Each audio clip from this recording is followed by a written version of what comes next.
El metro de la Ciudad de México, uno de los sistemas de transporte público más extensos del mundo, ha sido escenario de diversos sucesos oscuros a lo largo de los años.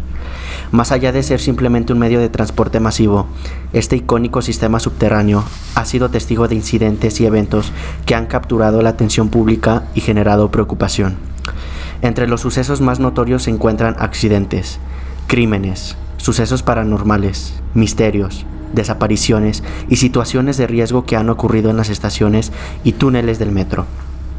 Estos eventos han generado debate sobre la seguridad del transporte público, la eficacia de las medidas de prevención y la calidad del servicio ofrecido a los miles de usuarios diarios. Y, entre las narrativas paranormales se incluyen avistamientos de figuras espectrales, extraños sonidos en túneles desiertos y relatos de situaciones inexplicables que han desconcertado a quienes la vivieron. Algunos aseguran haber presenciado sombras inusuales, luces intermitentes sin explicación aparente o sentir una presencia extraña en estaciones y vagones. Así que ponte cómodo, sube el volumen, porque estás a punto de saber todo sobre cómo, cuándo, dónde y qué pasó acerca de sucesos oscuros en el metro de la Ciudad de México. Bienvenidos a Solo Dios Sabe.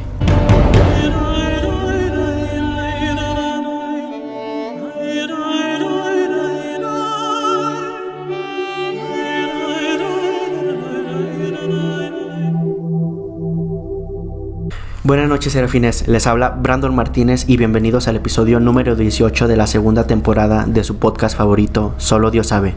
Espero que estén preparados para esta nueva aventura a través de los misterios que nos guarda la realidad.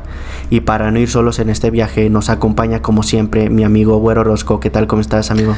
Brandon, ¿qué tal? Buenas noches a ti y a todo nuestro auditorio, a todo nuestro público que nos está viendo o escuchando. Estoy muy contento por el tema que nos traes el día de hoy, un tema que cuando me mandaste el guión, la verdad es que me emocioné mucho porque dije, bueno, ok, ya vamos a tratar un tema un poquito oscuro, un poquito paranormal. Digo, no me spoileé, no sé de qué nos vas a hablar, pero estoy muy contento por el tema que seguramente también a la gente, a nuestro auditorio, a todos los serafines les va a encantar como a mí. Y simplemente para recordarles que si quieren contarnos alguna historia, dejarnos algún comentario o simplemente estar al tanto del podcast, nos puedes seguir en nuestras redes sociales como son Facebook, Instagram, TikTok y nuestro canal de Telegram. Nos puedes encontrar como Solo Dios Sabe Podcast.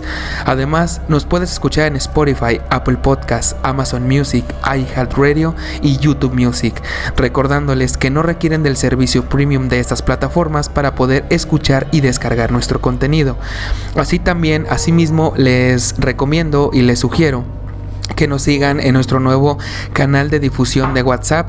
Todos los links los van a encontrar aquí abajo en la descripción para que simplemente con un clic nos puedan empezar a seguir en todas las redes sociales y también en las plataformas de audio que más les guste. Te estaremos esperando. Muchas gracias por esa breve introducción publicitaria. Como mencionas, es un tema que abarca muchísimos casos, pero al menos para este episodio quiero compartirles al menos los más populares y uno que otro ahí sospechoso, ¿no? Ok.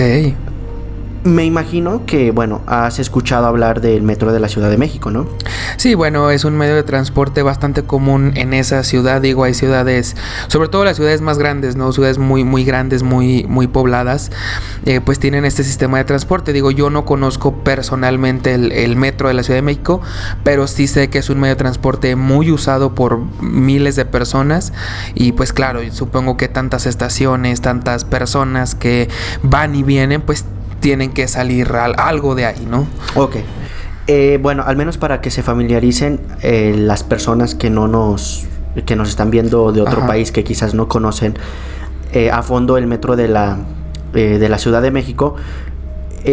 Bueno, voy a darles una breve historia, un contexto sobre cómo se compone este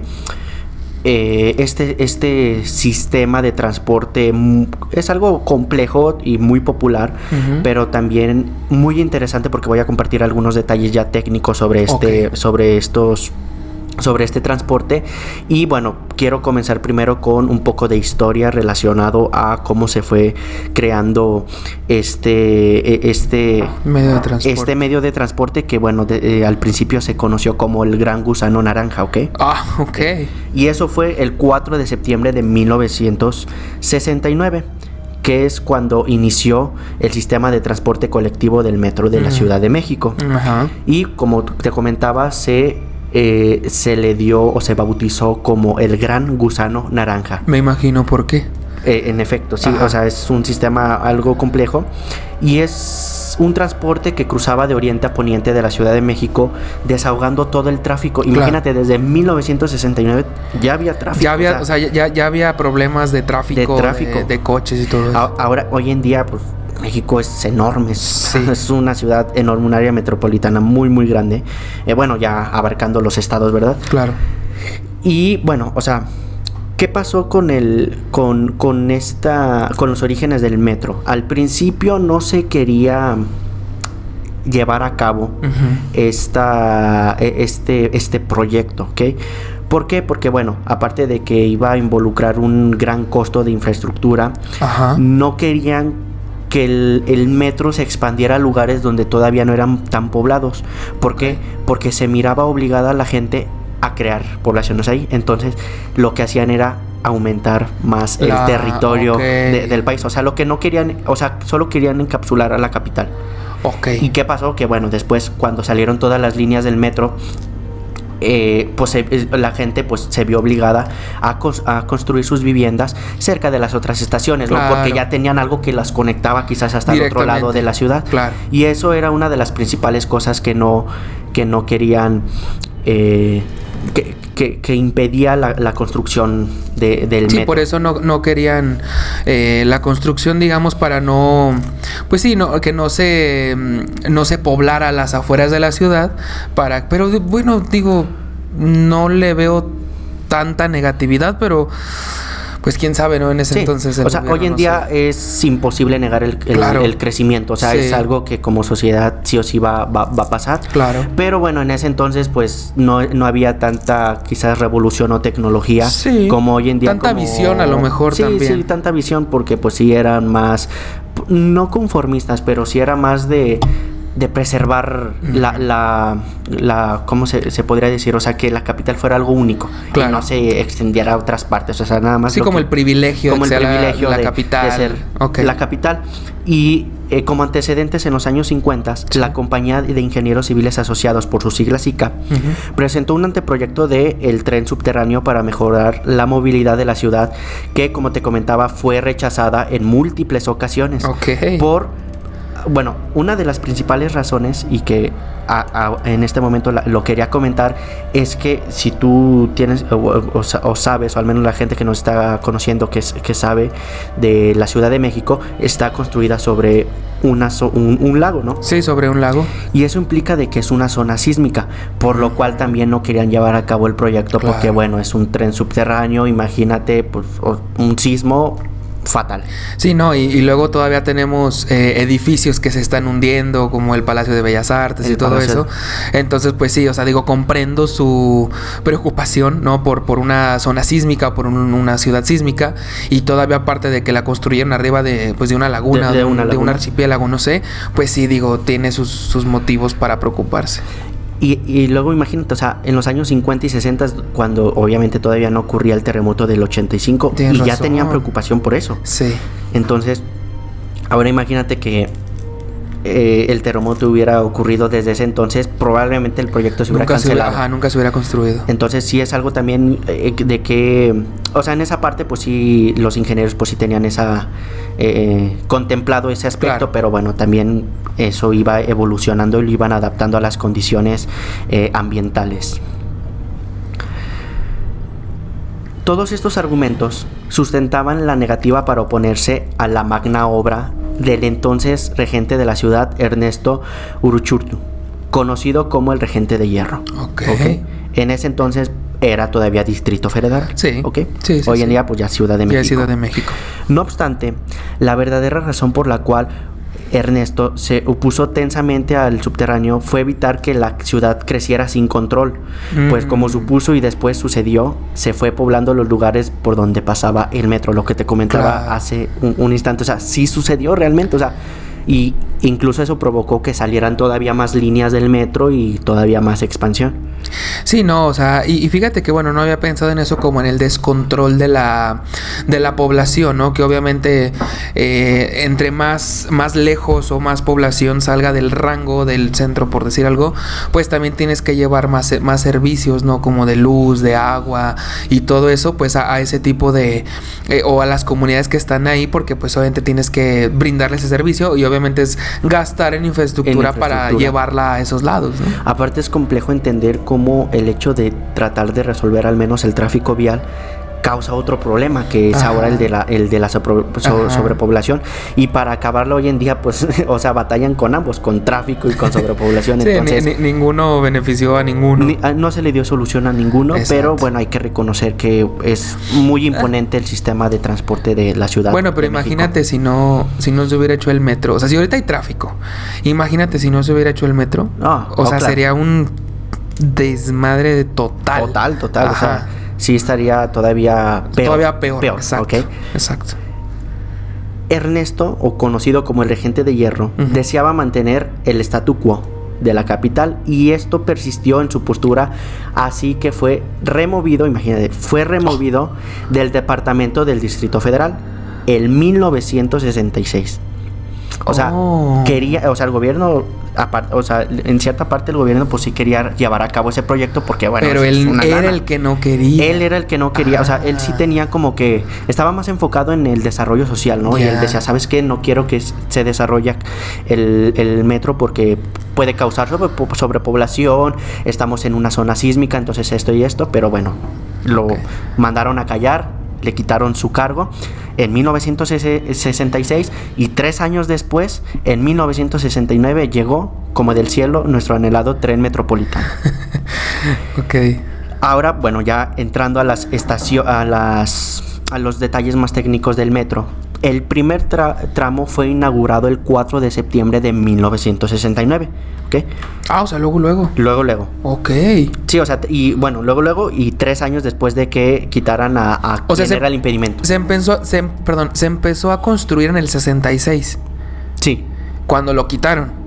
Sí, bueno, no, en el 66 estaban todavía estaba en el desarrollo de planos y todo esto, porque, o sea, era lo único que lo detenía. Sí. Pero ya en cuanto lo quitaron del cargo, empezaron, me imagino que en los últimos años, hasta llegar al 69, 68 y 69, fue cuando desarrollaron al menos el primer sistema integral de transporte. Menos de un año inaugurar una línea claro. Y más por los datos que voy a mencionar, porque, o sea, bueno, también quizás no conozco mucho del tema de ingeniería civil y todo esto, pero al menos para ser el año de 1969, sí, o sea, realmente sí se la rifaron, o sea, increíble. Pero bueno, sí, claro. Fue inaugurado el 4 de septiembre de 1969 y estaba integrado por 16 estaciones que abarcaban 12.6 kilómetros. Ok. Entonces empezamos... Pues ya, o sea, sí empezamos ya con un sistema algo extenso, ¿ok? Sí, ya es grande. Ya es considerado grande, al menos incluso aquí en donde nos encontramos, sí ya es un sistema extenso, ¿ok?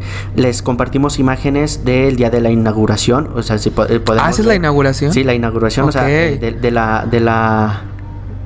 la primera estación del metro, de cómo la gente, o sea, podemos observar que era bastante gente, o sea, realmente todos ya anhelaban la llegada del metro. Sí, pues es que es algo nuevo en tu ciudad, ¿no? Creo que aquí también si en León inauguraran un metro, digo, o sea, también sería una locura. Digo, o sea, yo también me querría subir al metro y todo eso. Y también, bueno, evitaríamos mucho tráfico, que también aquí ya se hace bastante tráfico. Pero también, pues sí, es una construcción de bastantes años. Y digo, no creo que lo implementen aquí porque es una ciudad pequeña. Pero en ciudades como un monstruo como la Ciudad de México, bueno, en ese entonces DF, pues sí era totalmente necesario.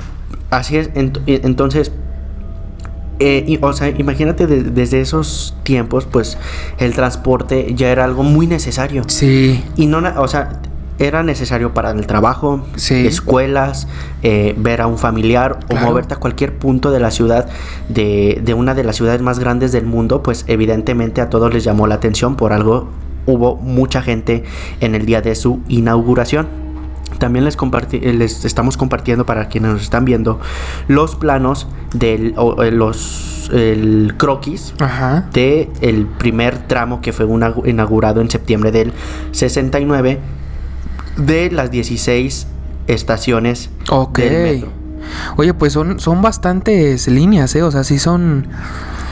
O sea, no es tan simple, pues. Yo pensé que iba a ser un poquito más simple, pero no, la verdad es que está bien hecho, pues. Y aquí, como podemos observar, o sea, las líneas punteadas es el límite ya del DF Del con el DF, estado. sí. Entonces, si te fijas, hay varias estaciones que están fuera de esa línea. Ah, que era lo que Eso es a lo que comentaba, que ya, por ejemplo, ahorita Ecatepec, wow, yo creo que es de los municipios que más población tiene en el país. Ok. Y ahí se encuentra la estación de Santa Clara y Ciudad Azteca. Entonces sí era algo lo que el magnate o el gigante de hierro no quería que pasara, y pues bueno, finalmente pues les valió y pues lograron implementar este transporte. Ok.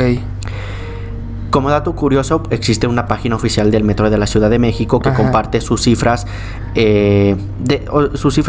todas sus estadísticas, ¿ok? Ajá, ok. La última documentada está, o las más recientes, son del año 2022. Ok. Y mencionan lo siguiente: cifras de operación del 2022. El total de pasajeros transportados en todo el año 2022 fueron de 1,057,861,875 usuarios. Wow. Yo de hecho me quedé pensando en la cifra y dije, wow, pues es que son bastantes. Y de hecho sí me metí más a investigar. Y por ejemplo, al menos en la pandemia, en lo del COVID 2020, bajó, o sea, obviamente bajó Sí. la afluencia. Sí, tuvo que... Y llegó, pero aún así eran 30 millones por mes. 30 millones de personas al mes. Al mes. Imagínate. O sea, si tomamos en cuenta que aproximadamente la Ciudad de México tiene 20 millones de habitantes o poco más de 20 millones, o sea, el metro transportó a toda la ciudad y a veces hasta dos veces, ¿no? Dos veces, ida y vuelta. Porque Ándale. también hay que entender que, bueno, o sea, no Sí, solo o sea, hacemos un viaje de ida, ¿verdad? Sí, o sea, normalmente es de ida y regreso. Y de revuelta. Ajá. Pero ya si se Wow. empiezan a mover entre diferentes Sí. estaciones, pues ya empieza a implicar Qué interesante un poco dato, más de usuarios. Wow. El total de energía consumida fue de 660,787,732 kilowatts. También bastante sí. energía. Aquí un dato curioso, que la estación de menor afluencia fue la estación del Deportivo 18 de marzo de la línea 6, Ajá. con 403,991 usuarios. Ok. Y la estación de mayor afluencia fue la de Indios Verdes, con la línea 3, con 31,649,534 usuarios. La de la tamalera. Excelente. Perdón. Ya, perdón. no te preocupes. De hecho, sí es un tema que les voy a ok. compartir más adelante. Y sí les iba a decir que tuvieran En o sea, mente. guardaran ese nombre de Indios Verdes. Ok. El total de kilómetros de la red de servicio, claro, es de 226,488 kilómetros. Y en Ok. total, en el metro, los kilómetros recorridos fueron 35,525,302 kilómetros, claro. Sí, sí, sí. O sea, una cifra... Y estuvo en servicio los 365 días del Claro. año, ¿ok? Del 2022. Claro. Y la composición del metro hasta el día del hasta el año del 2022 quedó de la siguiente manera. El total de líneas en la red fueron 12. Okay. Líneas férreas, 2. Línea A y línea 12. Líneas neumáticas, la 10. Línea 1, 2, 3 hasta la 9 y la línea B. Primer línea construida, pues la línea 1. Sí. Y la última línea construida hasta el 2022, la línea 12. El total de estaciones, el total es de 195 estaciones. Wow. Repartidas entre las... Sí, en toda la ciudad. Entre las 12 líneas, ¿ok? Ajá, sí, pero todos son bastantes. Y bueno, aquí vienen pues otra vez más datos que les vamos a adjuntar la imagen porque ya son cosas más técnicas, pero sí les quería compartir esto para que también la gente que nos está viendo de otros países incluso conozcan más sobre el metro de la Ciudad de México.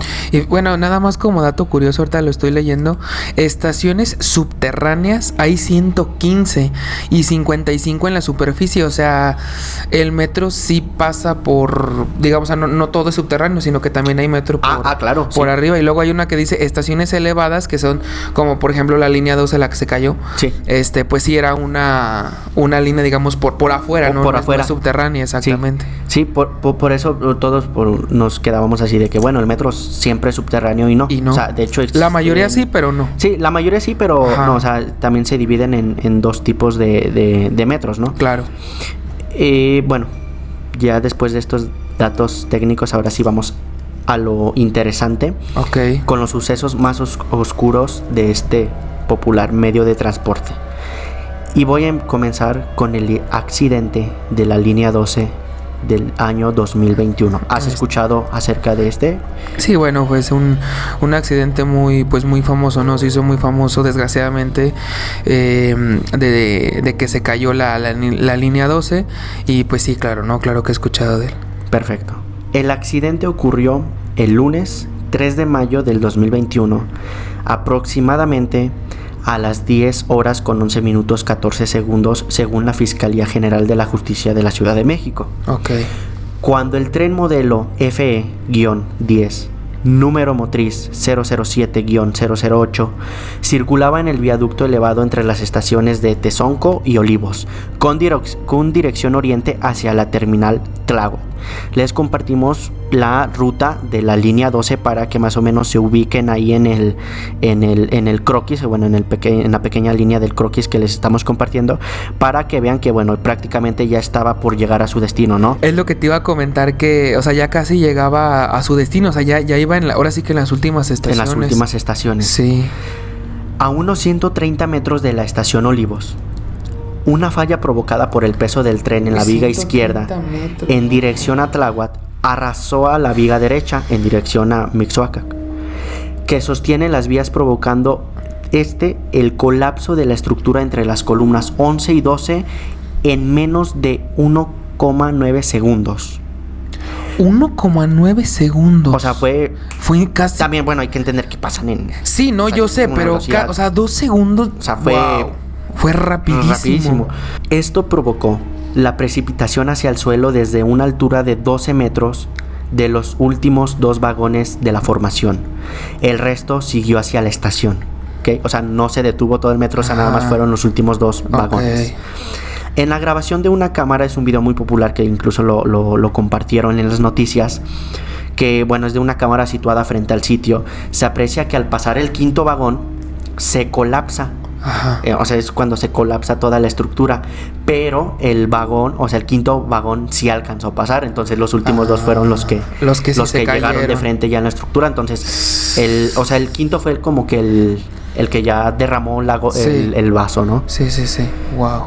El desplome alcanzó un automóvil que circulaba en la avenida Tláhuac, una de las principales vías del oriente capitalino, provocando la muerte del conductor al mismo. ¿Qué? Claro. Algunas víctimas del accidente, estimadas en unas 100 en los 2 vagones siniestrados, indicaron el sonido de un estruendo seguido de la caída de los pasajeros hacia el vacío. Al menos 25 personas murieron y unas 80 resultaron heridas, de las cuales 65 resultaron con heridas muy graves. Una de las víctimas era menor de edad. Bueno, evidentemente después del accidente pues mandaron a revisar, ¿no? Todas estas, el por qué se cayó, mandaron a investigar. Si no me equivoco, en ese entonces estaba Claudia Sheinbaum de gobernadora. Y bueno, empezaron a realizar investigaciones para volver a reactivar esa línea, evidentemente pues olvidando o bajando todo omitiendo todo el estrés social que había, porque fue una noticia muy lamentable. Y fue que hasta el 15 de enero del 2023 se abrió de nuevo la ruta 12. Bueno, es todo ese tramo. ¿Qué opinas respecto a esto? Sí, la verdad es que fue un accidente pues muy muy trágico que sí, obviamente se hizo muy famoso y las noticias pues no paraban y pues era imposible no verlas, ¿no? Y también, bueno, como lo acabas de mencionar, ya después se dijo, se comprobó, se estudió bien que sí era por falta de mantenimiento a la línea, ¿no? Sí. Y de hecho decían que creo que desde el 2019 ya tenía reportes de que, o sea, de que algo estaba mal, ¿no? De que las columnas estaban fragmentadas, de que tenían grietas. Sí, de hecho sí hay evidencia fotográfica de eso que comentas, donde sí ya se ve muy desgastada la estructura. Sí, ya se ve muy fragmentada, muy ya rota en ciertos, o quebrada, mejor dicho, en ciertos puntos. Y bueno, no se les hizo caso, hicieron caso omiso de los reportes de que le faltaba mantenimiento. Y bueno, fue hasta 2 años después que, bueno, ocurrió este terrible accidente, que sabemos, y bueno, toda la vida, pero digamos que siempre se ha dicho que los accidentes se pueden evitar. Y bueno, pues desgraciadamente pues el gobierno no hizo caso, no hizo lo que le correspondía, y pues causó la muerte innecesaria de varias personas, hasta de niños, bueno, de menores de edad. Y digo, ahorita ya quieren volver a votar por ella, ahí lo dejo, pero sí estuvo muy pues muy cabrona. Fue ese evento. Un momento que sí marcó al menos la historia reciente del país. Exactamente. Y bueno, imagínate para las familias que sus familiares iban dentro y desgraciadamente fallecieron, pues era lo que comentaba, ¿no? Un día tú normal te levantas temprano para ir a trabajar como cualquier otro día, y pues resulta que pues que pasan este tipo de cosas, ¿no? Entonces simplemente pues son cosas que se pueden evitar, y pues bueno, desgraciadamente quedó la anécdota, pero no tuvo por qué haber pasado. Y sobre todo la mala suerte de la persona que iba pasando justamente debajo del metro, porque cuando se desplomó. Como dicen, él sin deberla ni temerla, y le tocó.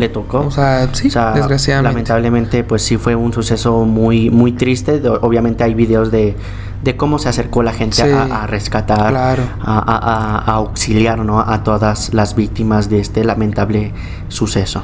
Pasaré con otro caso también muy controversial ocurrido en el metro exactamente en septiembre del 2009, y es la balacera en el metro en la estación Valderas.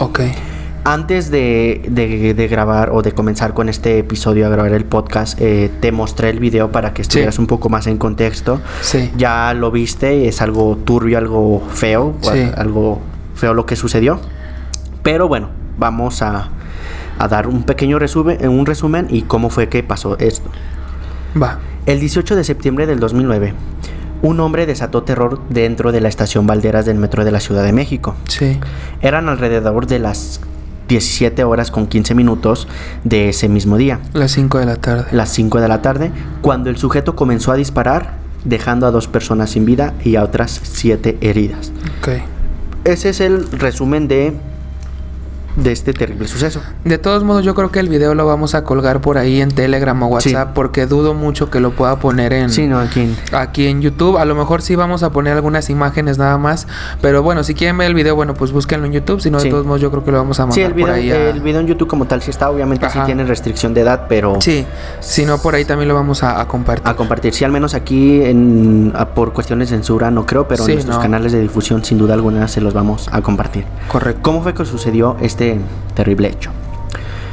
Pues todo pasó cuando Víctor Manuel Miranda Martínez, policía adscrito al personal de vigilancia del transporte, notó que uno de los usuarios se encontraba haciendo pintas o grafitis, como lo conocemos aquí. Esto sobre una de las paredes del andén con dirección a Indios Verdes. Esto en la estación Valderas, o Metro Valderas. Al percatarse de dicho acto, el oficial se dirigió hacia la persona. Esta misma persona estaba identificada como Luis Felipe Hernández Castillo, de 38 años de edad. Y se acercó con el propósito de confrontarla, ¿no? De decirle, oye, ¿qué estás haciendo? Vandalismo, ¿ok? Sí, claro. Pero el oficial nunca se imaginó que este gesto de estar rayando simplemente era para llamar su atención y comenzar el atentado. Ok. O sea, yo cuando te mostré el video, me imagino que pensabas que el sujeto se molestó porque lo interrumpieron grafiteando. Sí. Pero realmente él lo que quería era llamar la atención para iniciar el ataque, ¿ok? O sea, hasta en eso se le pensó. Hasta en eso le pensó. Evidentemente, bueno, le empezó a confrontar, se hicieron de palabras e inmediatamente empezaron a forcejear. Claro. Esto, bueno, causó una pelea cuerpo a cuerpo que duró una fracción de segundos. Como te enseñaba en el video, esto fue rapidísimo. Sí. Pues, bueno, en medio de los jaloneos, Hernández Castillo, o Felipe, sacó un arma, exactamente un revólver 38 especial. Cabrón. Con la que le comenzó a disparar al oficial. Y con al menos 6 tiros acabaron con la vida de este elemento de seguridad. ¿Ok? O sea, empezaron a pelear, forcejeo, y fue cuando Felipe sacó el arma y empezó. O sea, le entraron 6 balas. 6 balas al oficial, que bueno, ahí hay una toma un poco más alejada donde sí se ve que el oficial, creo que en ese video que te enseñé sí se ve como el oficial cae hacia este lado, pero ya no se ve en la toma, pero el oficial cae. Oye, pero entonces llevaba repuestos, ¿no? Porque si disparó 6 veces, tengo entendido que esa revólver tiene 6 tiros. Sí. Entonces sí recargó. Ah, claro. Okay. O sea, él iba preparado. Sí. Iba bien preparado. Por eso es lo que te comentaba, o sea, o sea, era la intención realizar este atentado. A lo que iba. Okay. Compartimos, bueno, una imagen de... Obviamente por el año pues se ve un poco borroso, pero se ve que ahí, por ejemplo, la persona que está hincada es uno de los pasajeros que después de que acabaran Felipe matar al oficial, saliera una de las personas del vagón pues también a tratar de detener al agresor. Rescate, o a tratar de mitigarlo, sí. Esta imagen es, bueno, yo creo que es de las más significativas que hay de este hecho, ¿no? O sea, donde quiera, o sea, buscas el accidente y donde quiera... ves esta imagen. Okay. Como comentaba, minutos después de lo ocurrido, se puede ver a otro oficial intentando someter al agresor sin éxito. Y esto fue debido a que, bueno, nuevamente Luis Felipe comenzó a disparar. Entonces, bueno, el agente se retiró. Afortunadamente para él no le pasó nada. Heridas simples. Y después de que la multitud se dispersara, se puede ver exactamente a un hombre salir de uno de los vagones con el fin de detener a Luis Felipe Hernández. Este hombre es el que aparece en la imagen hincado. Sí, el que está ahí. El usuario del metro, que poco después fue identificado como Esteban Cervantes Barrera, intenta derribar a su objetivo, al agresor Luis Felipe. No obstante, la embestida no fue suficiente, como lo viste en el video, ¿ok? O sea, incluso después de los forcejeos y de las detonaciones que realizaba Felipe, el usuario no se rindió. Sí. Cervantes no retrocedió. Por el contrario, en al menos 5 ocasiones más buscó someter a su agresor. Sí. Sin embargo, sus esfuerzos se vieron frustrados y todo concluyó cuando Luis Felipe le disparó en la cabeza. El momento exacto que te dije que vieras es el tiro de gracia. Y pues bueno, ahí prácticamente terminó con la vida de Esteban. Luego de haber asesinado a estos 2 hombres, como ya se había dispersado la multitud, el sujeto armado permaneció ahí en la estación. Después se pasó a uno de los vagones que por al menos 9 minutos se la pasó disparando al aire y gritando frases en contra de la política, ¿ok? Ok. Algunos medios que reportaron el hecho en aquel entonces refirieron que el sujeto llegó a afirmar que sus acciones fueron perpetradas en nombre de Dios. O sea, sí estaba... Sí estaba medio zafado. Y bueno, en el video pues sí aparece cuando ya arribaron los elementos de la policía judicial y lograron la detención de Luis, que bueno, en esta detención pues lo hirieron en el hombro. O sea, sí lo hirieron. Sí, de hecho, bueno, ahí en el video no sé si viste que sacó el brazo y seguía disparando. Ya fue cuando se acercaron los policías y como todavía estaba disparando, pues los policías repelieron la agresión y fue ahí donde le dieron y lo hirieron en el hombro. Pues ahí ya cayó, ¿no? se rindió. Felipe pues Luis Felipe fue capturado y llevado a juicio y fue sentenciado a 151 años de cárcel. Wow. Un hecho bastante lamentable y muy conocidos por los usuarios del metro, principalmente, bueno, por la capital del país. ¿Qué te Claro. pareció este terrible caso? Sí, no, la verdad es que el video es bastante fuerte. Sí es, bueno, obviamente es muy explícito, pues ahí se ve todos los sucesos. Entonces, te digo, otra vez otro accidente que bueno, ahí ya no fue culpa de nadie. O sea, simplemente pues fue un hombre que no estaba bien de la cabeza y que un día se levantó y dijo, bueno, pues tengo ganas de hacer esto. Pero sí es impresionante ver cómo, digo, en el video se ve, ¿no? Donde una multitud extensa, muy grande de gente está esperando pues a que se detenga el metro. Sí. Y de repente, o sea, pum, se empiezan a escuchar los disparos y la gente corre la gente para corre. todos lados. O sea, es bien impresionante ver cómo la gente se dispersa, trata de salvar sus vidas. Y digo, también qué valiente el hombre que lo enfrentó, ¿no? Digo, bueno, el policía pues era su trabajo, pero me refiero al hombre, al civil, pues, que lo enfrentó. Digo, o sea, una situación muy fuerte. Digo, desgraciadamente se perdieron vidas. Pero bueno, por lo menos si nos sirve como consuelo, bueno, pues está detenido y pues ya no va a salir nunca, ¿no? Entonces, el resto de su hasta vida. el resto de su vida. Entonces, pues bueno, por lo menos sí lo agarraron. Así es, va a cargar con la conciencia de esas dos inocentes personas. Continuaré con más casos oscuros de este sistema de transporte. ¿Quieren conocerlos? Pues no abandones el viaje. Esto sigue. Regresamos a Solo Dios sabe.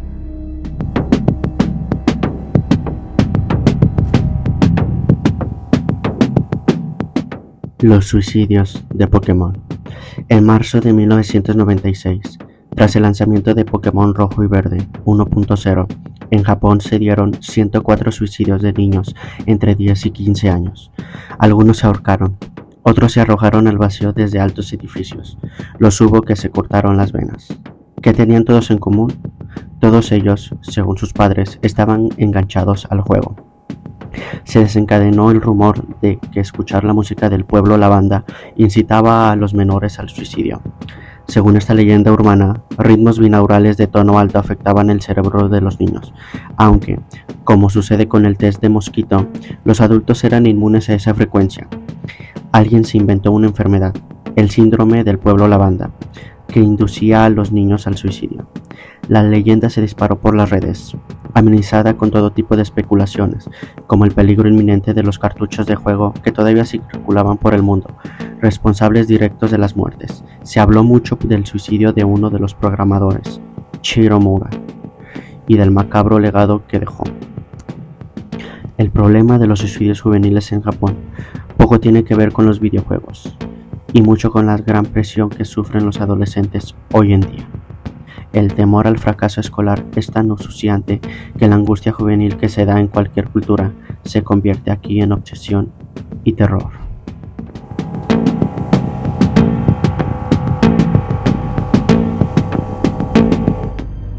Continuamos con más suspenso en Solo Dios sabe. Gracias por seguir aquí con nosotros. Después de la introducción técnica del metro y un par de sucesos oscuros lamentables, ¿qué nos esperan en la siguiente parte de este podcast? Pues bueno, pues les voy a platicar a continuación acerca de un caso criminal pero muy misterioso. Y estoy hablando del caso de la maleta abandonada en el metro de San Antonio de la línea 7. ¿Habías escuchado este caso? No, la verdad no, y por el título creo que va a estar muy interesante. Sí, es un caso que también está ya muy platicado en TikTok. Y bueno, sí, hay también un video de cómo... de este suceso, ¿no? O sea, bueno, ya de los detalles finales. Venga. Esto ocurrió el 21 de diciembre del 2013. A las 10 p.m. con 11 minutos en la estación antes mencionada. En la estación ya tarde. San Antonio de la línea 7. Las cámaras de seguridad de la estación grabaron cómo un hombre con aspecto descuidado, cabello largo y barba larga, y aparte llevaba una gorra, llevaba una maleta la cual le costaba trabajo empujar. O sea, batallaba en llevar su maleta. Las cámaras captaron eso. El hombre pues entra a la estación y se dirige normalmente como cualquier persona a taquilla, compra su boleto y bueno, en ese instante pues se acerca más gente pues a formarse para comprar su boleto. El sujeto pues en ese entonces no se ve así como de nervioso, se ve normal. Esta persona compra su boleto en la taquilla y se retira, y al llevar la maleta pues se ve claramente que le cuesta trabajo llevarla, o sea, que lleva algo Está pesado. pesada. Está pesado, entonces Ok. le cuesta trabajo. ¿Pero la iba arrastrando o la iba cargando? No, la iba arrastrando. Ok. Sí, una maleta de esas de rueditas, pero él la ok. llevaba empujando. Ok, O sea, ni con esas rueditas Ajá. la podía llevar fácilmente. Ok. Después de esto, pues bueno, el sujeto se dirige a los reguiletes, porque hay unos reguiletes ya Sí. para entrar al túnel a tomar bueno, hacia el andén donde vas a tomar tu metro. Incluso ahí en los reguiletes se ve como o sea, le cuesta trabajo pasar con todo y maleta, ¿sí? Y pues la gente que va pasando, pues ahí pues ni en cuenta, o sea, él Sí, va no, como, pues... él va como si nada. Él, bueno, pasa los reguiletes y más adelante, donde ya están las escaleras para bajar hacia los andenes, en una de esas escaleras, ya vi. él deja y abandona una maleta. La maleta que llevaba, ¿ok? Una maleta para ese entonces sospechosa. De color azul. En efecto. Les compartimos una imagen del sujeto aquí ya. Bueno, aquí del lado izquierdo se ve la taquilla y del lado derecho el sujeto llegando a taquilla a comprar su boleto. Ya. Llevaba aparte una mochila, pero bueno, lo interesante o donde se hizo enfoque es en la maleta, ¿ok? Ok. O sea, si te fijas, la maleta tiene para llevarla a arrastrar. Sí, O sea, sí. su agarre, su agarradera, no sé cómo se diga. Sí, y él la lleva empujando, digo, para los que nos están escuchando, la va empujando con las dos manos, o sea, del cuerpo de la maleta y bueno, es una foto pues, pero sí se ve como que está Que le está muy empujando pesada. y de lado, o sea, no de frente. Exacto. Entonces, pues me imagino que sí era algo bastante pesado, bueno, para ese entonces. Sí. Después de este cometido, el sujeto regresa a la taquilla nuevamente a platicar con la encargada. Esto para desviar sospechas. 2 minutos, o sea, se pasó platicando con la señora de la taquilla 2 minutos. Sí. Y después, cuando después se acercó un policía. El sujeto al ver esto, se acerca al policía y comienza a platicar, normal. Tiempo después, el policía confesó o mencionó que este sujeto le dijo que él había encontrado una maleta afuera de la estación. Ajá. Que nadie la había reclamado y esto me imagino que era como para desviar la atención de los oficiales que en ese momento, porque sí, o sea, el sujeto sí se miraba muy sospechoso, también por lo que vemos en las cámaras se miraba muy sospechoso, entonces pues para no levantar esas sospechas como que quiso evadir esa parte de la autoridad, ¿no? Después de la plática con el policía, el sospechoso se retira con dirección al andén para tomar su pasaje. 23 minutos después, nuevamente fue grabado el hombre a las 10:53 p.m. aproximadamente. Y esta fue la última toma que se tuvo de él. Okay. En esta toma, pues ya él se encontraba en un punto muy lejos donde él había dejado la maleta, específicamente en la estación El Rosario. Y para ese momento, la policía ya había encontrado la maleta aún sin descubrir lo que contenía. Ok. Y la pregunta que me imagino que todos están haciendo en este momento es ¿qué había en la maleta? ¿Okay? Claro. Pues lamentablemente en la maleta encontraron el cuerpo de una mujer en posición fetal, descuartizado, sin cabezas ni manos. Además se encontraban un par de aromatizantes para disimular el mal olor del cuerpo. Según las autoridades, el cuerpo no presentaba rastros de sangre, tampoco la maleta, ni signos de tortura. Por eso es algo bastante misterioso. Ok. Después, las autoridades mencionaban que el cuerpo era de una mujer de aproximadamente 25 años que fue lavado después de ser cercenado. Este estaba envuelto en una bolsa negra y enredada con cinta. Igual en nuestros canales de difusión les vamos a compartir la imagen de cómo, o sea, de la maleta real de cuando ya la abrieron y podemos ver ahí que estaba envuelto en una bolsa negra y con mucha cinta esta maleta. Wow. Y lamentablemente hoy, 10 años después de este evento, no se ha logrado identificar a la víctima y tampoco se ha logrado la captura o detención de este criminal y solo queda un retrato hablado del mismo que les estamos compartiendo a continuación. ¿Qué te pareció este caso? O sea, ¿nunca supieron quién era la mujer? ¿Por? Pues prácticamente ya era un cuerpo ya muy deteriorado. cabrón. O sea, lograron identificar que era de aproximadamente esa edad, ¿no? Obviamente, bueno, sabían pero que era mujer, ya, evidentemente. o sea, ya más análisis, pues al menos públicamente no se sabe. Ok. Públicamente. Oye, me encantó esta historia. La verdad la desconocía totalmente, no sabía de su existencia. Pero una historia curiosa, Sí. tétrica también, misteriosa, terrorífica. Digo, y al fin y al cabo, otra vez, ¿no? Aquí no hay sucesos paranormales, sino la crueldad del ser humano, otra vez en su máximo esplendor. Pero bueno, la verdad es que muy fuerte.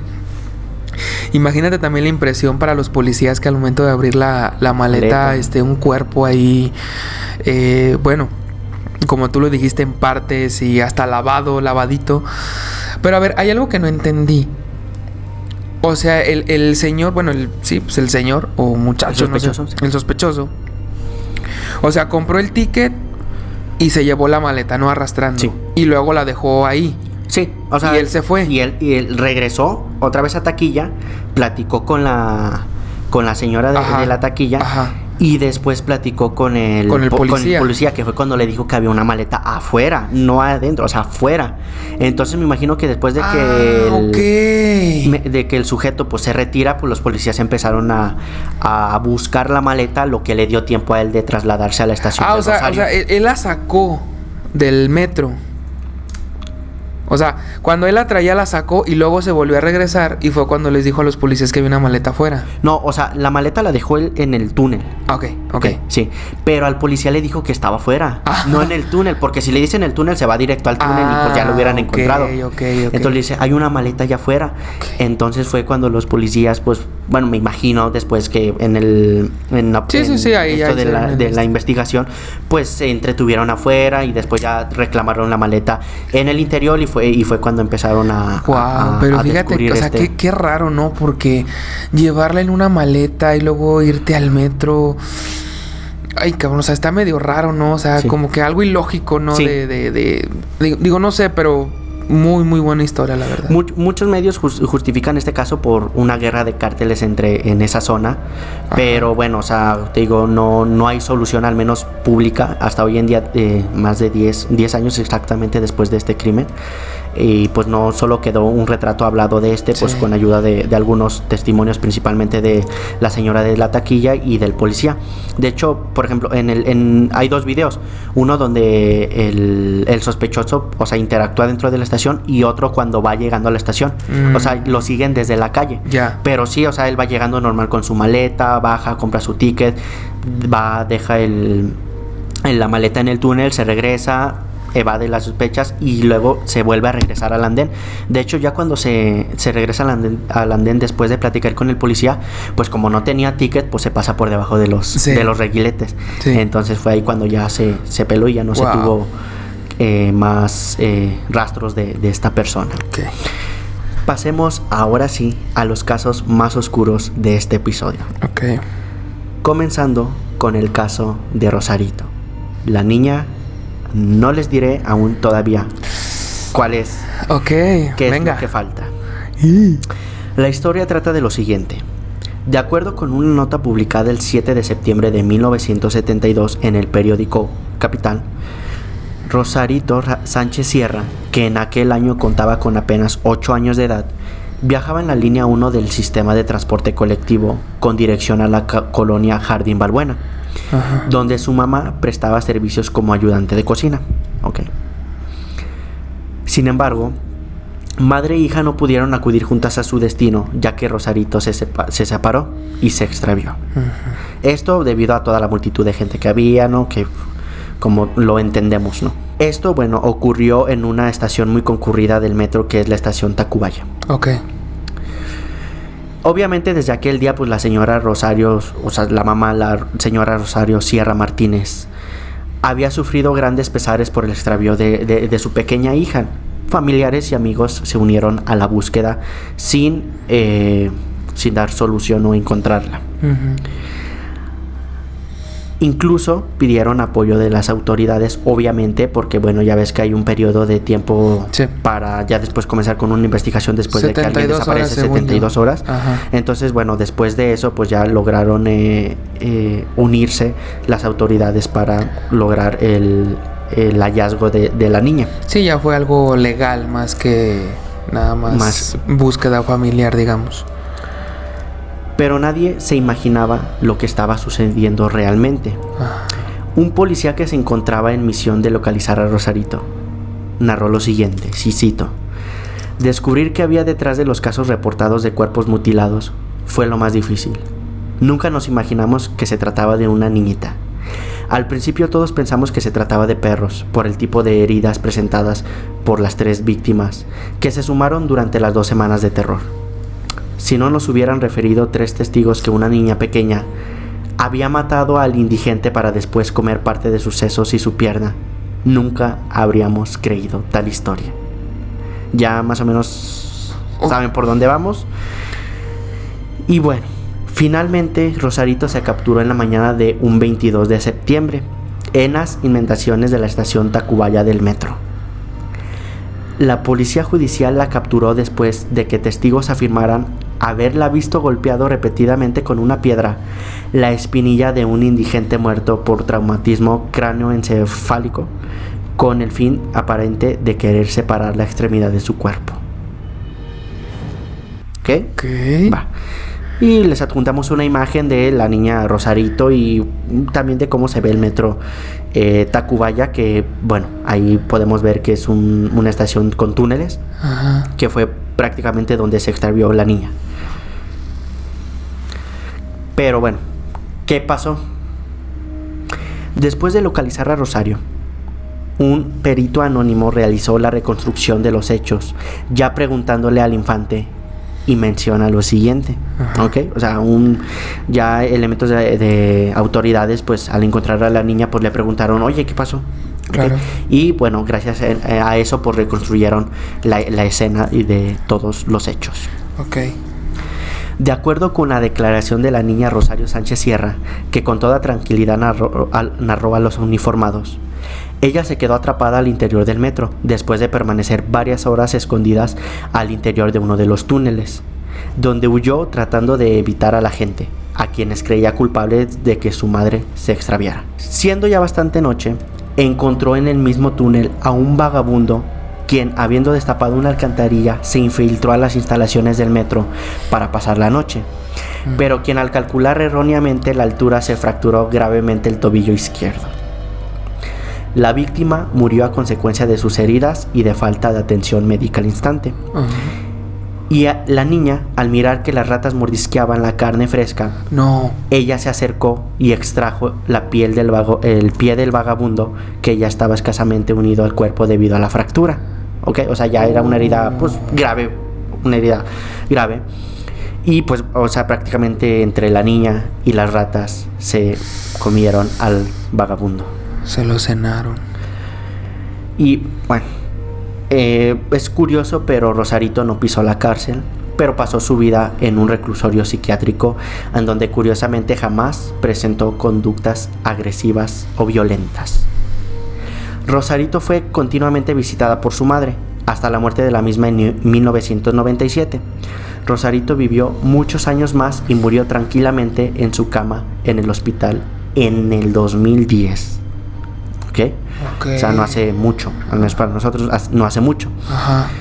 La historia quedó archivada y la niña que se extravió en el metro Tacubaya, que tuvo que aplicar métodos de supervivencia, fue bautizada como Rosarito, la niña caníbal de Tacubaya. ¿Qué te pareció la historia? Wow, la verdad estoy impactado por la historia y cómo es bien raro que pasen este tipo de cosas, ¿no? O sea, digo, jamás me imaginé primero que una niña en el metro de la Ciudad de México iba a ser caníbal. Wow, de verdad, qué gran historia. Digo, no tengo palabras. La historia se cuenta por sí sola. O sea, híjole, qué buena historia, qué no sé, estoy sin palabras, de verdad, qué gran historia. Y aquí va un dato curioso, cuando Rosarito ya estaba en el reclusorio mental, así como lo vemos, Ajá. Se le echó la culpa de la muerte de una de las enfermeras de ese hospital. O sea, en su estancia murió una enfermera. Entonces, imagínate la niña haber cargado, no nada más con la muerte del indigente, sino con otras 2 personas que habían desaparecido en el metro, como comentaba el informe de la policía, y aparte a la enfermera. Entonces, pues la niña, pues sí, o sea, hay que reconocer pues que tuvo bastante valor como para no presentar conductas agresivas o alteradas debido a toda la presión social que estuvo, que tuvo, porque pues se culpó de todos estos casos, imagínate. Wow. Pero bueno, pasemos a la última historia ocurrida en el metro de la Ciudad de México. Una historia que, al igual que en el caso de Rosarito antes contada, y que al igual que uno de los casos contados en el episodio 7 de la segunda temporada, Asesinos Seriales Mexicanos, en este podcast, comparten el mismo tema oscuro. ¿Quieren saber cuál es esta historia? Pues bueno, no abandones el viaje. Esto sigue. Regresamos a Solo Dios sabe.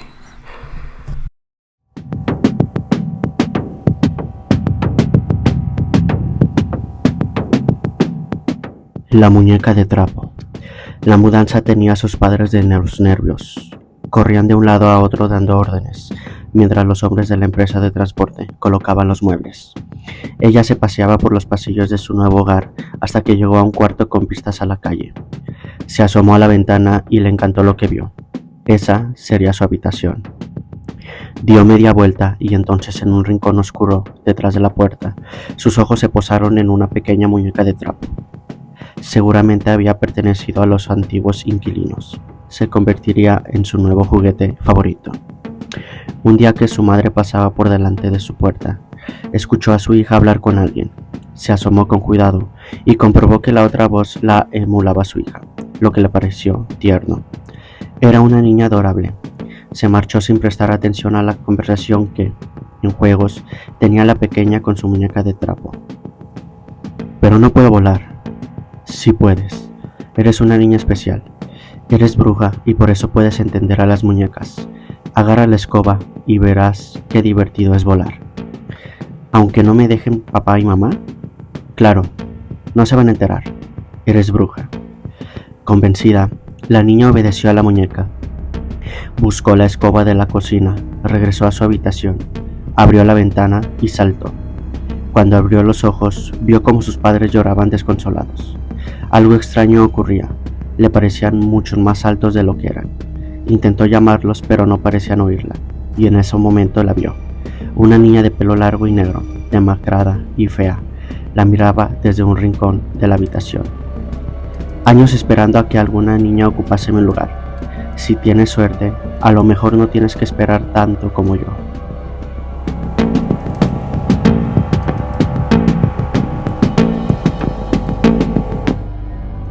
Continuamos con más suspenso en Solo Dios sabe.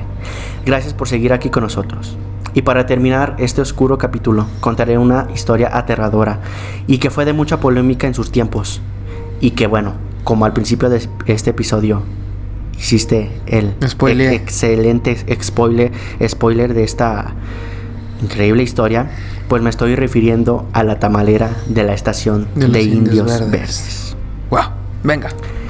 Anabel Gómez López era el nombre de una tamalera de la Ciudad de México que emprendió su negocio a las afueras de la estación del metro de Indios Verdes en el 2017. Okay. El flujo de clientes era algo concurrido, pero de pronto la clientela aumentaba. Ok. Todo esto debido a la gran popularidad de que sus tamales estaban todavía más ricos. Ok. Y pues bueno, evidentemente ganaba más gente y pues los clientes al notar este cambio, pues unos sospecharon, pero otros pues iban a comer, ¿no?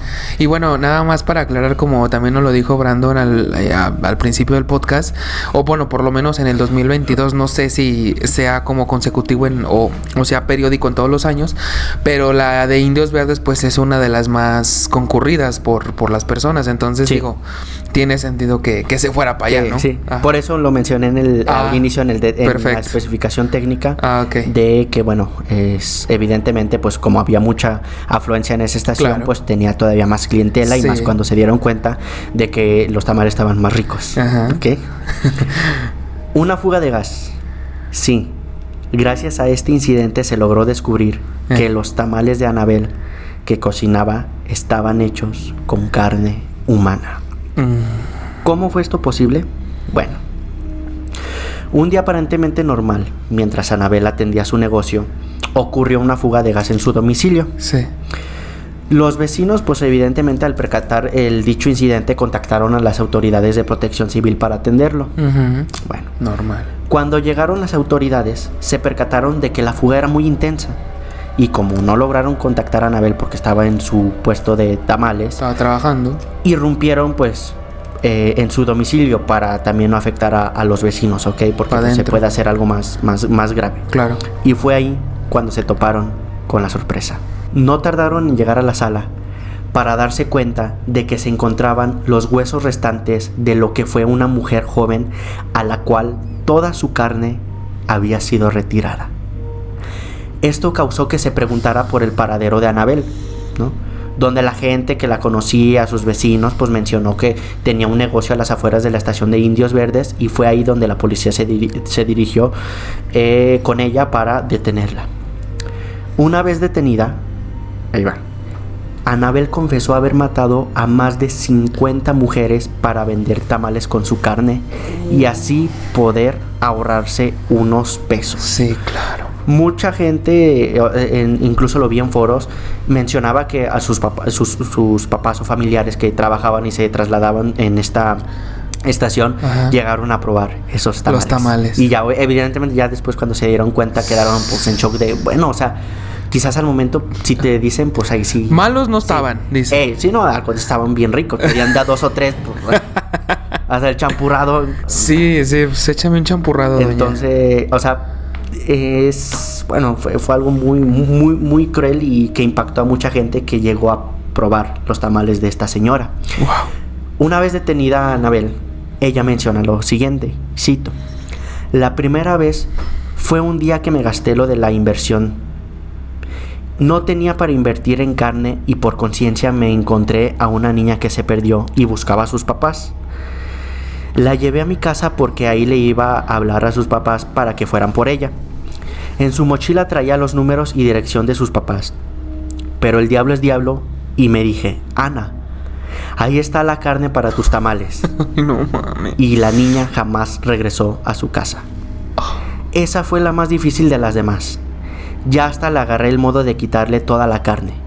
Y me cacharon por la maldita manguera de gas. Apenas me había cambiado de domicilio. O sea, todavía se enojó. Todavía se enojó. O sea, la señora estaba loquísima. Finalmente, Anabel fue acusada de homicidio y fue sentenciada a 25 años de prisión. ¿Nada más 25? Nada más 25 años de prisión. ¿Por qué? Buena pregunta, ya. O sea, 6 meses por morra. Exacto. No, mames. 6. Y pues bueno, les compartimos una imagen de Anabel, ¿no? De esta señora que sí se ve mames. Tremenda. Sí. 25 años nada más. No. ¿Qué te pareció el caso, amigo? No, o sea, eso es una historia horrible, evidentemente. Y cómo las ironías de la vida no sé cómo nombrarlo, pero como ella dijo, ¿no? Por una fuga de gas la descubrieron. Pero, o sea, me sigue sorprendiendo la justicia, claro, entre comillas, de México, del gobierno mexicano, no sé. Ya podemos mencionarlo como una injusticia, ¿no? Eso sí es una verdadera injusticia. 50 mujeres asesinadas y que nada más le hayan dado 25 años. No, de verdad, digo que falta, ¿no? Esa sí es una injusticia, como tú dijiste, pero wow, o sea, de verdad, historia impactante. Pero bueno, digo, desgraciadamente así pasó y quién sabe, a lo mejor Digo, no sé a qué se sabrá la carne humana, pero pues si todos dijeron que estaban muy buenos, pues sabe mejor que el puerquito. Entonces, imagínate todos los usuarios al enterarse de que estaban comiendo.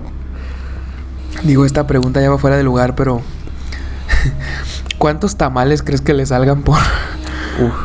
O sea, porque sí es un chingo, o sea... exactamente, o sea, sí es mucha carne, o sea, digo, y para ahorrarse unos pesitos, como ella decía... O sea, sí era bastante carne la que sacaba de las personas y digo, para unos tamales, pues sí tuvo que haber sacado muchísimos tamales, pero fíjate, o sea... Un día encontró la manera o se le presentó la manera de que se había gastado el dinero y pues prefirió hacer homicidio, lo que tú quieras, y ya después de ahí se agarró, dijo, pues aquí hay ahorro, pues entonces, híjole. Fíjate que aquí el punto sería descubrir o investigar un poco más, saber como el modus operandi que utilizaba, ¿no? Sí, como las o sea, como las, no sé si las secuestraba o, digo, no sé, pero estaría interesante saber eso. Sí, es también un tema muy, muy cruel, ¿no? O sea, ya al darse cuenta de a qué extremos puede llegar la gente con el simple hecho de ahorrarse unos pesitos, porque pues bueno, normalmente estamos acostumbrados a regatear, pero ya llegar a estos extremos para no gastar, bueno, sí, esto ya es algo inhumano. Ya es otra parte totalmente. Y bueno, hay muchas historias. De hecho, faltan bastantes historias o casos ya paranormales de este tema relacionado al metro de la Ciudad de México, que me gustaría abordar en otro episodio porque también es muy extenso. Aquí quise abordar los temas más conocidos que al menos han estado documentados en este sistema de transporte, pero sí hay otros casos que los quiero abordar en otros episodios porque también están muy interesantes. Hay uno incluso de un vampiro. Hay incluso otro de que si te quedas dormido entre dos estaciones en específico, por ejemplo, si te quedas dormido a las 10:30 de la noche, o sea, te quedas dormido a las 10:30 de la noche en ese tramo entre esas dos estaciones, cuando despiertas son las 9 de la noche. Entonces, dicen viajes en el tiempo en el aire. Entonces, ese es otro tema también muy interesante que, bueno, mucha gente dice que es porque iban bien borrachas, pero bueno, también hay bastantes casos. La del vampiro fronterizo. Exacto. Muy, o sea, faltan todavía casos muy interesantes porque, es un tema que abarca mucha información. Pasaremos a un último caso, muy similar al anterior. No tiene nada en relación con el metro de la Ciudad de México, pero quise hablar de él, o quiero hablarles de él, porque está relacionada también al tema anterior, y me estoy refiriendo a la tamalera de la Portales. Una colonia, un plus, una historia plus. De hecho, sí hay una estación de metro que es que se llama Portales, pero al menos del punto de donde pasó sí está un poco retiradito, pero bueno, digamos, para meterlo ya en el tema y darle fin a este episodio. Es muy similar el objetivo o el fin de la tamalera de Portales, pero tiene una historia todavía más oscura. Fue una noche de julio de 1971 cuando María Trinidad Ramírez decidió acabar con el maltrato que ella y sus 5 hijos habían sufrido por años de su marido, un peluquero llamado Pablo Díaz. Ese mismo día por la tarde, Pablo le había propinado ya a los niños y a ella varios, como lo conocemos aquí, cintarazos. Cinturonazos. De los 5 niños a los 3 más pequeños, y dejándoles marca en el cuerpo, incluso marcas que ya traían anteriormente. Entonces, pues sí los trataba mal, ¿no? Marca sobre la marca. Y fue aquí donde pasó lo triste, o depende cómo lo veamos cada uno de nosotros. Sí, ya es cuestión de juicios, ¿no? Exacto. Pero bueno, Pablo Díaz dormía con tranquilidad cuando María, quien se dedicaba a vender tamales en la colonia Portales del entonces Distrito Federal, tomó un bate de béisbol y sin pensarlo 2 veces le propinó 3 golpes fuertes en la cabeza Seco. a su esposo, quien ya no pudo recuperar aliento para levantarse. O sea, me imagino que del golpe, ya del primero, pues ya. O sea, ya el tercero lo sentó, ¿no? Lo noqueó. Seco. María, al ver a su marido ensangrentado y sobre todo inconsciente, no noqueado, Ajá. con la cabeza fría, le entraron todos los recuerdos, todo lo que su marido les había hecho y les ha hecho. Ajá. hasta esa noche, y tomó la decisión más difícil de su vida: descuartizar el cuerpo, meterlo en algunos costales de la famosísima Conazupo, que tenía esos costales los tenía porque ahí trasladaba la hoja de tamal. Okay. Tamal radioactivo. Tamal radioactivo, imagina, no, pobre gente, ya se mezclaron aquí. Por donde qué joya que se está mezclando todo. Sí. Y bueno, el objetivo era meter todos los restos a los costales de la Conazupo y pues tirarlos, ¿no? Tirar el resto en la calle. Ajá. El escándalo, obviamente, pues ahí nadie se había dado cuenta. Se desató hasta la mañana del lunes 19 de julio. Ajá. ¿Ok? Cuando algunos de los restos del peluquero fueron encontrados a un lado de la casa marcada con el número 508 en la calle Sur 71-A de la colonia Justo Sierra, al sur de la capital del país. Me di la tarea de investigar ambos puntos: la casa de María y la casa donde los fue a tirar, donde fue a tirar los restos. Okay. Y son 2 colonias colindantes. O sea, están bastante cercas. Y pues sí se puede ver, o bueno, al menos ahí por el mapa, como estuve investigando, pues que sí caminó algunas calles. Entonces imagínate llevar un costal con los restos de tu marido a abandonarlos en otro lugar, pues sí hay que tener otra mentalidad, ¿no? Sí, mente muy fría, ¿no? Y quizás todavía tenían la adrenalina, no sé. O sea, es algo muy, muy triste. Sí, sangre fría totalmente. Y aquí se comprueba, señores, el poder del Centro de Investigaciones de Solo Dios Sabe. De Solo Dios Sabe. Exactamente. Claro. Sí, también me gusta investigar los casos, ¿verdad? Claro. Igual y ya resolví el caso y ni cuenta me he dado. Y todavía ni en cuenta. Sí. La investigación, a cargo del general Daniel Gutiérrez, un policía asignado a este caso, que bueno, en ese entonces era el jefe de la policía del Distrito Federal. O sea, ya era algo mero pesado, pues, se podía decir. Sí. Inició primero con el interrogatorio a la sirvienta de la casa en donde se encontraron los restos. Sí, claro, era evidente. Sí. Ella le confesó que movió el costal pensando que contenía pollos muertos en el costal donde se encontraron los restos humanos. Sí. Me imagino que por el mal olor, moscas y todo eso, pues bueno, uno lo que menos se quiere imaginar es que sea una persona, sea un cuerpo. Entonces, bueno, ella al notar algo ya más sospechoso, pues empezó, le habló a la policía y dijo: oye, hay este costal aquí sospechoso, vengan a investigarlo. Y lamentablemente, bueno, encontraron el cuerpo de Pablo. La identificación del cadáver llevó a los investigadores al hogar de María Trinidad. O sea, encontraron el cuerpo, le hicieron sus investigaciones y lograron dar con María Trinidad, quien vivía en la calle Pirineos 15B de la colonia Portales. Sí. Como les comentaba, me dediqué a realizar la investigación y pues son puntos cercanos, ¿ok? La tamalera, imagínate, la tamalera o María Trinidad confesó sin arrepentimiento su crimen, argumentando que su esposo llevaba años maltratándolo junto a sus hijos. O sea, se justificó eso. Sí, esa fue su justificación. Su justificación por los hechos que realizó. Les informó, aquí es donde lo conectan ya con los tamales, les informó que la cabeza se encontraba en un bote tamalero debajo de la cama de sus hijos. Pues no había cabido en el costal. No. Okay. O sea, se llevó todo el cuerpo menos la cabeza y la dejó porque no cupo en un bote tamalero debajo de la cama de sus hijos. Ajá. Entonces, bueno, aquí ya es algo bastante cruel, y es aquí donde ya entra la teoría de todos los mexicanos de la tamalera dicen, y todo eso. Que dice que bueno, María utilizó la carne del cuerpo para cocinar sus suculentos tamales. Así lo describe esta fuente bibliográfica donde me basé. Pura cabecita. Pura...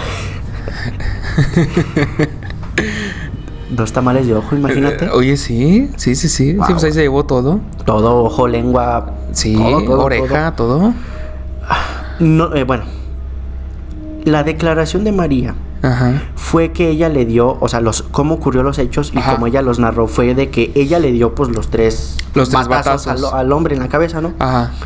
Que ya cuando el hombre, aún con vida, pero inconsciente, obviamente. Sí, todo oído. Ella fue y tomó una cegueta. Y le cortó los pies. ¿Ok? Bueno, la pierna, porque fue completa. Le cortó ambas piernas a su esposo, aún vivo. Quizás inconsciente y todo. Para que no pudiera correr. Para que no se le escapara. Sí, pues sí. Después fue por un hacha y pues fue a cortarle los brazos. ¿Ok? No. El hombre murió desangrado cuando le cortó las piernas. Entonces ya prácticamente todo lo que pasó después de que le cortara las piernas, pues ya el hombre ya no tenía vida. Ya no tenía vida. Aquí va algo curioso. El ruido no despertó sospechas, pues todos estaban acostumbrados de que el ruido que realizaba era habitualmente el que hacía la señora María Trinidad para destazar los pollos o pedazos de carne de res con los que rellenaba los tamales que vendía. Entonces tú escuchas un ruido y pues dices, ok, está matando los pollos para después hacer los tamales, ¿no? Pero en una de esas pues nunca se imaginaron que era su esposo el de todo este ruido. Yo pensé que me ibas a decir que porque los vecinos estaban acostumbrados a los gritos de las peleas con su esposo y todo eso, pero bueno. Sí, no, estaban, bueno, me imagino que también, pero estaban más acostumbrados a su oficio. Oye, pero entonces qué desmadre hacía cuando mataba a los pollos, porque... Sí, es que pues ella misma ahí se puede decir que criaba su carne, ¿no? Sí, tenía el ganado ahí. El ganado. Les vamos a compartir una imagen de, María Trinidad, ya después de que fue arrestada. Y evidentemente en su rostro se ve cara de arrepentimiento, pero con ojos de... No había de otra. Sí. O sea, no había de otra. Qué descripción tan perfecta acabas de dar. Sí, pues no había de otra. No había de otra. Y también, obviamente ya en nuestros canales de difusión vamos a compartir una imagen muy fuerte que no la podemos compartir aquí. Pero bueno, para quienes nos están escuchando, viendo, se las voy a describir. Es prácticamente el escenario de donde se encuentra el hacha y la cegueta con la que María le cortó los pies y brazos a su marido. Y al lado una cubeta, un bote tamalero con la cabeza de su esposo sumergido en agua fría para que no desprendiera olores, o para que se conservara más. Finalmente, el 29 de julio de 1971, María fue condenada a 40 años de prisión por homicidio. Pero purgó o se libró de 20 años de sentencia. Eso debido a que asistió a un centro de reclusión femenil. O sea, a ti te dicen, vas a pasar 40 años de cárcel, pero te puedes comer 20 años. Bueno, me imagino que le dieron la opción, o no sé, ella tomó esa decisión de aventarse 20 años en en un reclusorio y le bajaron la sentencia a los 20. Y bueno, en 1995 murió en Texquiquiac, Estado de México, a donde regresó tras haber cumplido su condena. De sus hijos nunca se supo nada. ¿Qué te pareció este episodio? Fíjate, o sea, aquí es donde otra vez la vida es bien rara, porque a la otra que mató a 50 mujeres le dieron 25 años. Y a ella que nomás mató a su esposo, o sea, a una persona le dieron 40 años. Sí, le redujeron a 20, no importa, le dieron 40 años, o sea... Y es que tengo entendido... ¿Por qué? Que cuando tú eres consciente de un asesinato, las sentencias son grandes. Ah, ¿sí? ok. O sea, si estás malito... Si tienes problemas psicológicos, Ya. es ahí donde te dicen, bueno, primero vamos a mandarlo a un reclusorio mental, Ya. no sé cómo se mencione, para Sí, como un hacerle psiquiátrico. estudios. Ajá. Y donde digamos, sabes que los asesinatos que realizó se justifican porque tiene un problema mental, pues su condena va a ser esta. ¿Por qué? Porque sí o sí va a seguir sufriendo con ese problema mental dentro del reclusorio. Wow. Que aún así a mí se me hace injusto, ¿no? O sea, debe de ser la ley parejo para todos. Totalmente, o sea, debe de ser parejo, o bueno, por lo menos, no sé, que hagan otro tipo de parámetros, o no sé cómo lo nombren, pero digo, aquí otra vez, o sea, la vida siendo injusta otra vez, Claro. pero una historia, bueno, estas dos historias que acabamos de ver, tú ya me las habías contado, digo, no con lujo de detalle, faltaban algunos datos, pero me sorprendieron bastante, me sorprendió mucho este tema, un tema muy interesante que nunca me esperaba, la verdad que no me esperaba este tema, y la verdad es que me encantó, o sea, sí, toda la investigación que hiciste fue extraordinaria y wow, o sea, de verdad me voy sin palabras con lo de la niña.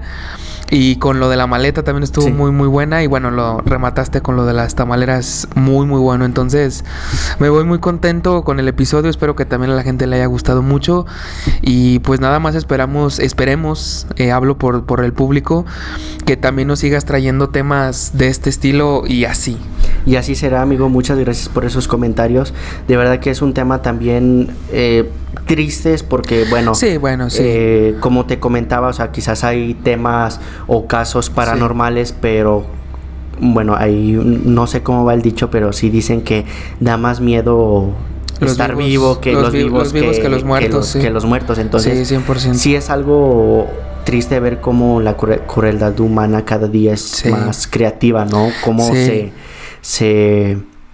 pues sí, o sea, cómo se va comportando, y tampoco es por justificarlo. Entiendo que María sufrió daños por su esposo y logró algo que la detonara a realizar dicho acto, pero bueno, lamentablemente no podemos resolver la violencia con más violencia, pero en este país creo que la justicia siempre está al menos en contra de nosotros. Sí.